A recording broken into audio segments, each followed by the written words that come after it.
What's up everybody, Blackout PB14 here with another tips and tricks video for Reptile. In this video I'm going to be going over just some combos that I recorded, pretty much some combos that I stole from Honeybee and Ilganowski, if I'm pronouncing his name right.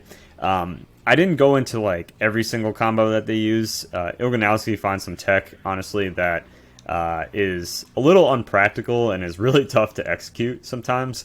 So I'm just going to be going over some stuff that I feel like is really practical to use in-game, because the combos start exactly the same pretty much every single time, and that way you're not going to get confused about which combo that you can lead into. Maybe you want to go for damage, maybe you want to go for a setup. So let's just talk about the first one that I recorded here. So I'm going to go into the recording and play that one for you. Alright, so I'll do a bit of commentary at the same time. So this is a typical invisible setup. The only difference here is after the force ball, we're doing a 1-2 into the reptile drop, which is a down back 4.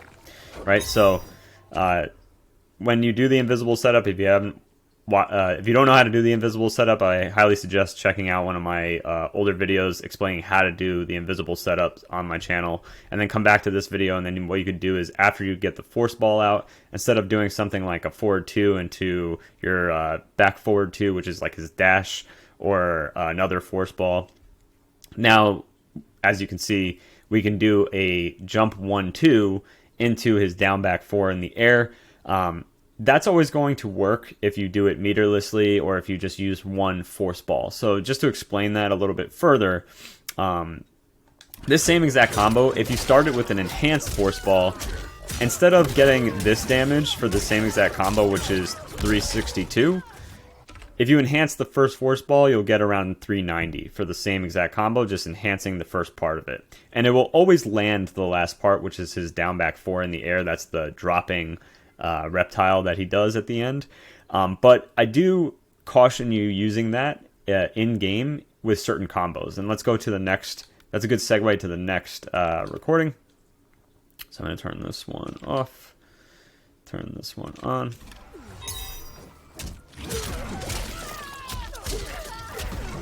So you see that I use 2 enhanced force balls.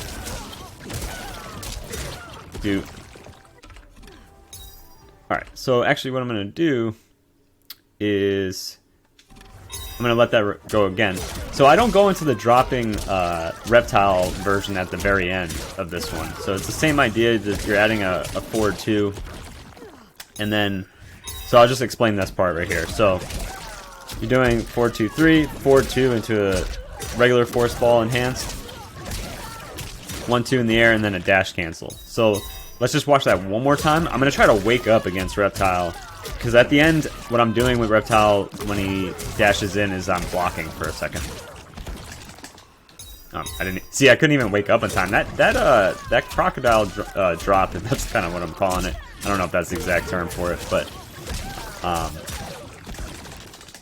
it's kind of hard to wake up in time. But if you sit there on block, like, you have plenty of time to pressure the opponent. You have plenty of time to bait them into waking up. So, like, as you can see there, he had plenty of time to block after he dashed in, even with the 1-2 into the dash, right? So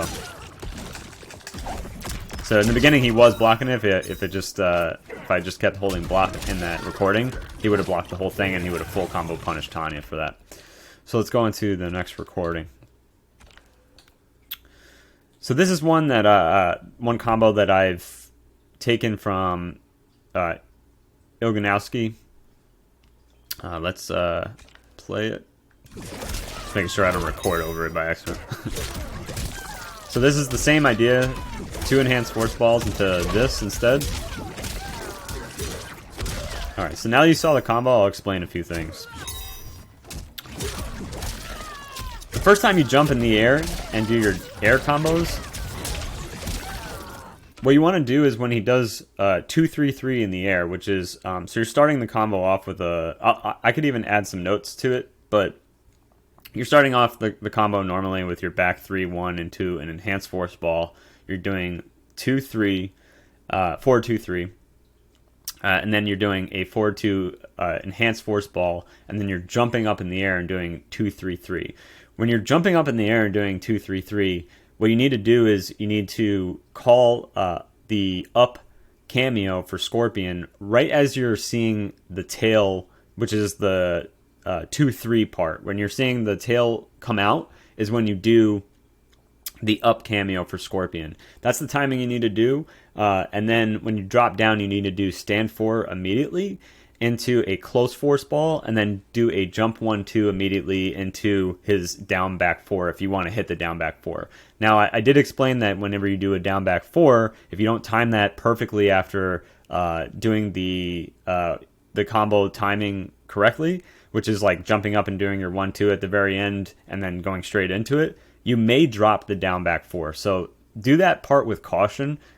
You might want to sacrifice some damage in order to stay safe, and just end your combos with like jump 1-2 into like a dash or nothing even, or maybe go back into becoming invisible if you're not already invisible. Stuff like that. You just want to sometimes like be cautious with using a down back 4 in the air.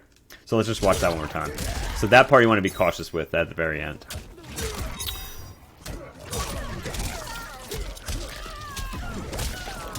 Up cameo right there. Stand 4 right away. Up 2. Into that. You got to do a lot of the stuff like immediately, right? So we'll watch it one last time. Up cameo, stand 4, up 1-2, into that. And you can actually get even more damage if you have all 3 bars. You could go to 491, but I don't really recommend doing that all the time. But it depends. Like if your opponent's health is pretty much at the very end and you just need 10% more or like 5% more, go for it. You know, spend all 3 bars, and as long as they're not going to break, right? So that's pretty much it for this video.